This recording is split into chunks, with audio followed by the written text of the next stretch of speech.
Hi welcome back. ನಾನಿವತ್ತು ಬೆಳಗಿನ ಬ್ರೇಕ್ಫಾಸ್ಟಿಗೆ ತರಕಾರಿ ಪಲಾವ್ನ ಮಾಡ್ಕೊತಾ ಇದ್ದೀನಿ. ಅದ್ರ ಜೊತೆಗೆ ಎಲೆಕೋಸಿನ ಪಲ್ಯ ಮಾಡಿಕೊಂಡು ಲಾಸ್ಟಲ್ಲಿ ಫ್ರೂಟ್ ಸಲಾಡ್ನ ಮಾಡ್ಕೊಳ್ಳೋಣ ಅಂತ ಇದ್ದೀನಿ. ಸೊ ಅದಕ್ಕೆ ಬೇಕಾಗಿರುವಂಥ ಇಂಗ್ರೀಡಿಯೆಂಟ್ಸ್ನ ನೋಡ್ಕೊಂಡು ಬರೋಣ. ಮೊದಲಿಗೆ ಈರುಳ್ಳಿ ಒಂದು ದೊಡ್ಡ ಸೈಜ್ದು, ಹಾಗೆ ಒಂದು ಟೊಮ್ಯಾಟೊ ರುಬ್ಬಿಟ್ಕೊಂಡಿರುವಂಥ ಪೇಸ್ಟ್, ಅದನ್ನ ಕೊನೆಯಲ್ಲಿ ಹೇಳ್ತೀನಿ ಏನು ಹಾಕಿದ್ದೀನಿ ಅಂತ.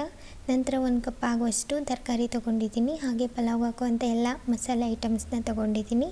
ನೆಕ್ಸ್ಟ್ ಪಲ್ಯಕ್ಕೆ ಕಾಯಿ ತುರಿ, ಹಾಗೆ ಅರ್ಧ ಸಣ್ಣದಾಗೆ ಕಟ್ ಮಾಡ್ಕೊಂಡಿರುವಂಥ ಈರುಳ್ಳಿ, ನಂತರ 1 ಕಪ್ ಆಗುವಷ್ಟು ಎಲೆಕೋಸನ್ನ ತೊಗೊಂಡಿದ್ದೀನಿ, ಹಾಗೆ ಸ್ವಲ್ಪ ಅದಕ್ಕೂ ಕೂಡ ಮಸಾಲೆನ ಚಚ್ಚಿ ಇಟ್ಕೊಂಡಿದ್ದೀನಿ. 1 ಕಪ್ ಆಗುವಷ್ಟು ಬೇಳೆನ ತೊಗೊಂಡಿದ್ದೀನಿ. ಇವಾಗ ಮೊದಲಿಗೆ ಪಲಾವ್ನ ಮಾಡೋದನ್ನ ನೋಡ್ಕೊಂಡು ಬರೋಣ.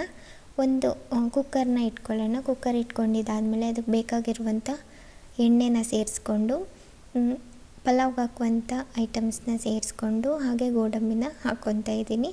ಗೋಡಂಬಿ ಬಂದು ಗೋಲ್ಡನ್ ಫ್ರೈ ಆಗಲಿ, ಸೊ ಅಷ್ಟಾದರೆ ಸಾಕು. ನಂತರ ಈರುಳ್ಳಿನ ಹಾಕ್ಕೊಂಡು ಈರುಳ್ಳಿ ಕೂಡ ಗೋಲ್ಡನ್ ಬ್ರೌನಿಷ್ ಆಗೋ ತನಕ ಫ್ರೈ ಮಾಡ್ಕೊಳ್ಳೋಣ.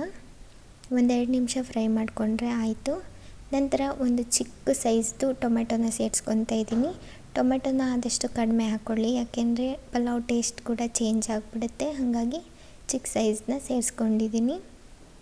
ಜಾಸ್ತಿ ಇಷ್ಟಪಟ್ಟರೆ ಜಾಸ್ತಿ ಕೂಡ ಸೇರಿಸ್ಕೊಳ್ಬೋದು, ಏನು ತೊಂದರೆ ಇಲ್ಲ. ಹಾಗೆ 2 ರೀತಿಯಾದಂಥ ಬೀನ್ಸ್ ಮತ್ತು ಕ್ಯಾರೆಟ್ ಇದನ್ನ ಸೇರಿಸ್ಕೊತಾ ಇದ್ದೀನಿ.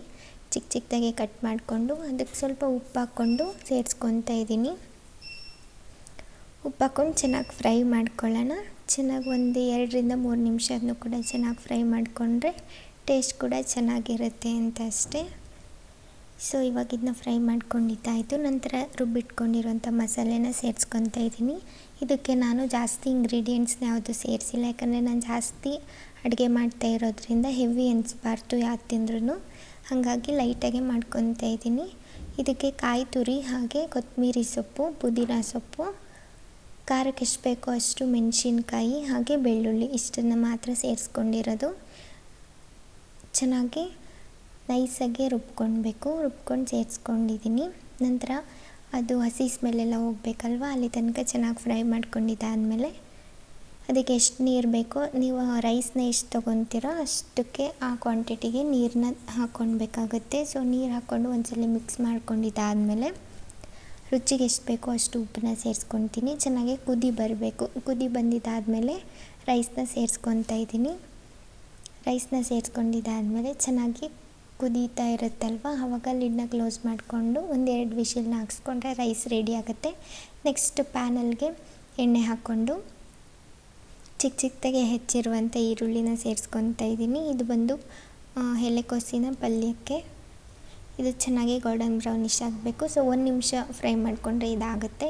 ಈ ಮಸಾಲೆ ಬಂದು ಇದಕ್ಕೆ ನಾನು ಖಾರಕ್ಕೆ ಎಷ್ಟು ಬೇಕೋ ಅಷ್ಟು ಮೆಣಸಿನ್ಕಾಯಿನ ಸೇರಿಸ್ಕೊಂಡಿದ್ದೀನಿ. 1-2 ಮೆಣಸಿನ್ಕಾಯಿ, ಹಾಗೆ 4-5 ಇಲ್ಕು ಬೆಳ್ಳುಳ್ಳಿನ ಸೇರಿಸ್ಕೊಂಡಿದ್ದೀನಿ. ಜೊತೆಗೆ ಕೊತ್ತಂಬರಿ ಸೊಪ್ಪು ಚೆನ್ನಾಗಿ ಫ್ಲೇವರ್ ಅದು ಬಿಟ್ಕೊಳ್ಳೋ ತನಕ ಫ್ರೈ ಮಾಡ್ಕೊಳ್ಬೇಕು. ಅಷ್ಟೇ, ಆ 3 ಇಂಗ್ರೀಡಿಯೆಂಟ್ಸ್ನ ಹಾಕ್ಕೊಂಡು ಕುಟಾಣಿನಲ್ಲಿ ಚೆನ್ನಾಗಿ ಕುಟ್ಕೊಂಡಿದ್ದೀನಿ ಅಷ್ಟೇ. ಪೇಸ್ಟ್ ಕೂಡ ಮಾಡ್ಕೊಂಡು ಹಾಕ್ಕೊಳ್ಬೋದು. ಈ ಥರ ಹಾಕ್ಕೊಂಡ್ರೆ ಟೇಸ್ಟ್ ಸ್ವಲ್ಪ ಡಿಫ್ರೆಂಟಾಗಿರುತ್ತೆ ಅಂತ ಅಷ್ಟೇ. ನಂತರ ಎಲೆಕೋಸನ್ನ ನಾನು ಆಲ್ರೆಡಿ ಬೇಯಿಸಿಟ್ಕೊಂಡಿದ್ದೆ. ಸ್ವಲ್ಪ ಉಪ್ಪು ಹಾಕ್ಕೊಂಡು ಅದ್ರ ಜೊತೆಗೇ ಬೇಳೆ ಕೂಡ ಬೇಯಿಸ್ಕೊಂಡಿದ್ದೆ. ಸೊ ಆ ಎರಡನ್ನೂ ಒಟ್ಟಿಗೆ ಹಾಕ್ಬಿಟ್ಟು ಚೆನ್ನಾಗಿ ಮಿಕ್ಸ್ ಮಾಡ್ಕೊತಾ ಇದ್ದೀನಿ. ಆಲ್ರೆಡಿ ನಾನು ಉಪ್ಪು ಹಾಕಿ ಬೇಯಿಸ್ಕೊಂಡಿರೋದ್ರಿಂದ ಇವಾಗ ಲೈಟಾಗೆ ಉಪ್ಪು ಹಾಕ್ಕೊತಾ ಇದ್ದೀನಿ. ಜಾಸ್ತಿ ಏನು ಉಪ್ಪನ್ನ ಸೇರಿಸ್ಕೊಳ್ಳೋಕೆ ಹೋಗಲ್ಲ. ಟೇಸ್ಟ್ನ ನೋಡ್ಕೊಂಡು ನೀವು ಉಪ್ಪು ಹಾಕ್ಕೊಳ್ಬೇಕಾಗುತ್ತೆ. ಉಪ್ಪು ಹಾಕ್ಕೊಂಡು ಚೆನ್ನಾಗಿ ಫ್ರೈ ಮಾಡ್ಕೊಳ್ಳೋಣ. ಕೊನೆಯದಾಗಿ ಕಾಯಿ ತುರಿನ ಸೇರಿಸ್ಕೊತಾ ಇದ್ದೀನಿ. ಬೇಕು ಅಂದರೆ ನೀವು ಮೇಲ್ಗಡೆ ಕೂಡ ಗಾರ್ನಿಷ್ಗೋಸ್ಕರ ಕೊತ್ತಂಬರಿ ಸೊಪ್ಪನ್ನ ಹಾಕ್ಕೊಳ್ಬೋದು. ಸೊ ನಾನು ಸೇರಿಸ್ಕೊತಾ ಇಲ್ಲ, ತುಂಬ ಹೆವಿ ಅನಿಸುತ್ತೆ ಅಂತ. ಸೊ ಇದಿವಾಗ ರೆಡಿ ಆಯಿತು. ನಂತರ ಲಾಸ್ಟಲ್ಲಿ ಫ್ರೂಟ್ ಕಸ್ಟರ್ಡ್ ಮಾಡ್ಕೊಳ್ಳೋಣ ಅಂತ ಅಂದ್ಬಿಟ್ಟು ಕಸ್ಟರ್ಡ್ ಪೌಡರ್ ಇಲ್ಲದೆ ಯಾವ ರೀತಿ ಮಾಡ್ಕೊಳ್ಳೋದು ಅಂತ ತೋರಿಸ್ಕೊಡ್ತಾ ಇದ್ದೀನಿ. ತುಂಬ ಈಸಿ ಆ್ಯಂಡ್ ಕ್ವಿಕ್ಕಾಗಿ ಆಗಿಬಿಡುತ್ತೆ.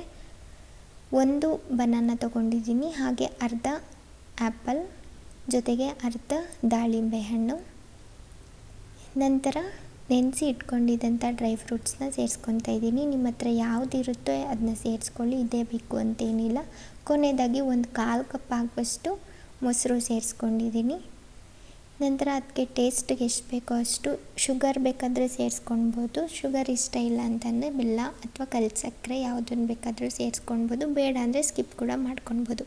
ಸೊ ಈ ವಿಡಿಯೋ ನಿಮ್ಗೆ ಇಷ್ಟ ಆಗಿದ್ರೆ ಲೈಕ್, ಕಮೆಂಟ್ ಆ್ಯಂಡ್ ಸಬ್ಸ್ಕ್ರೈಬ್ ಮಾಡಿ. Thanks for watching.